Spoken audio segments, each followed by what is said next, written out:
First, a big thank you to all the people who attended the meeting yesterday and voiced their opinion. All the speakers were united in their vision to help small businesses and oppose the council's majority actions to table and delay during this critical time. Furthermore, in a time where it is nearly impossible to achieve unanimous consent on any topic, literally, if you posted on social media that people are smarter than ants, someone would still have a dissenting opinion. In a time that is so divisive, there is 100% support in the comments and attention this receives online. Even people I've seemingly had nothing in common with, people I've disagreed with about almost everything, even those people and I are united on this front. It is incredibly rare to see any group aligned as much as people are on this. This is one of my main points today on a topic that is so incredibly uniformly supported by the public that this gang of four, that's Grossman, Guild, Honor Law, and Bradburn, this arrogant voting bloc remains so far out of touch with their constituents. Rather than listening, they defend and manipulate. I've said in my public commentary yesterday that Mayor Grossman and Vice Mayor Guild have used their bully pulpits in their ivory tower saying let them eat cake to the small businesses of Mason. Why do I feel this is an accurate representation?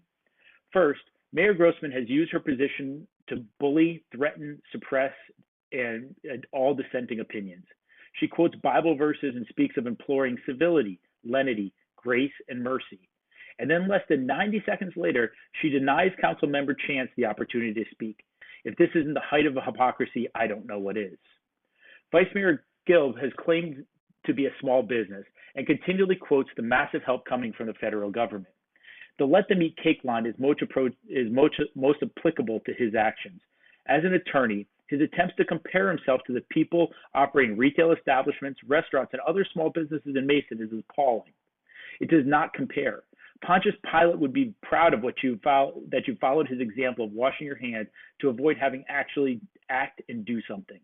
How can you look at any of these businesses in their face after slashing 2/3 of the original proposal into an implementation that can't be used by many of these same businesses? Whether you want to call it collusion or collaboration, it's clear to me that they have behaved in a coordinated effort as the voting bloc to support each other and block opposition. I'm coming to believe that I'll never understand the reasons for inaction around the original proposal from Josh Stricula. For those just coming up to speed, Councilmember Stricula presented a $500,000 proposal to help the small businesses of Mason.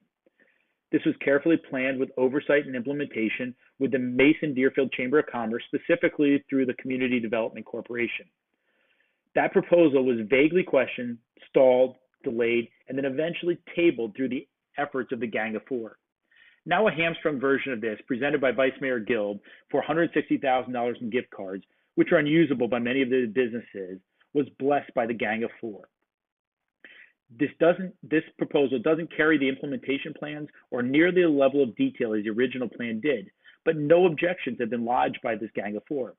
Again, I don't know if it's because the plan didn't come from one of these four, or maybe it was done without the mayor's blessing. I don't know the reasons, but it seems childish, petty, and absurd to anyone watching. TJ Honor Law, doing his best John Kerry impression when speaking about the gift card plan, said he was against it before he was for it.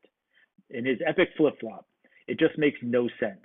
And finally, Vice Mayor Guild, your arrival at $160,000 seems arbitrary and for some reason unquestioned by your Gang of Four, almost like you guys had already come to this conclusion prior to the public meeting.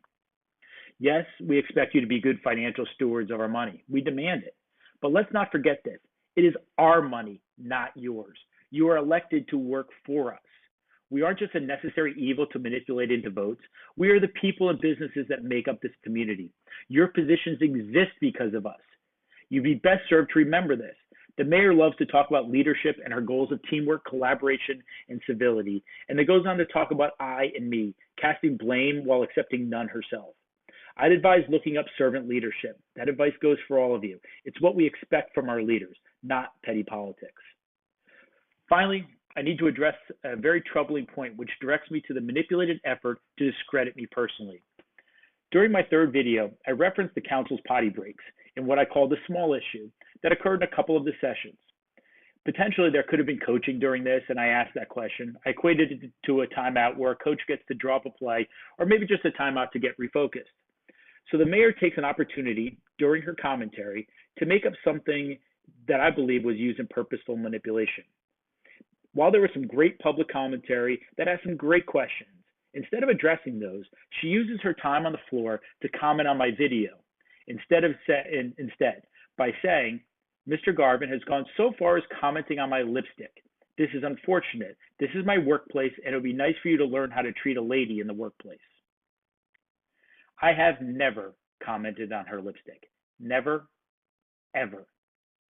So I immediately sent her a Facebook message and said, you are going to need to apologize. I never said anything about lipstick. That was a bold-faced lie and makes me realize how you manipulate and twist.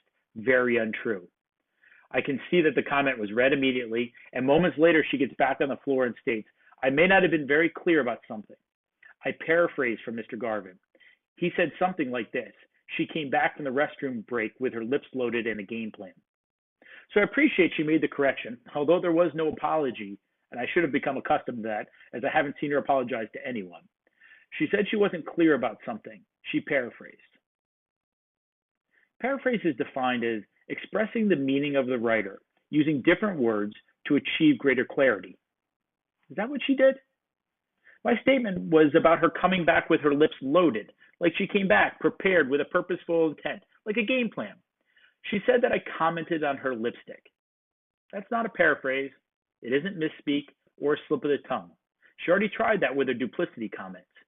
I believe that she deliberately said lipstick and then used it as a reference for treating women properly in the workplace as an attempt to discredit me. Mayor Grossman, I have never made any comment, nor would I, about your gender. That was a pathetic attempt by you and a manipulative effort that shows me how you operate with malintent. Her attempt to clarify proves this. She quoted my statement directly about lips loaded and game plan, which means she had my words written, transcribed. She knew exactly what I said, and she said purposely comments on my lipstick. She knew I never made that comment about her lipstick or gender. There is no other plausible explanation than this being a blatant attempt to discredit and defame me. Mayor Grossman, what part of civility, lenity, grace, or mercy does this blatant misrepresentation exhibit? Thanks for listening.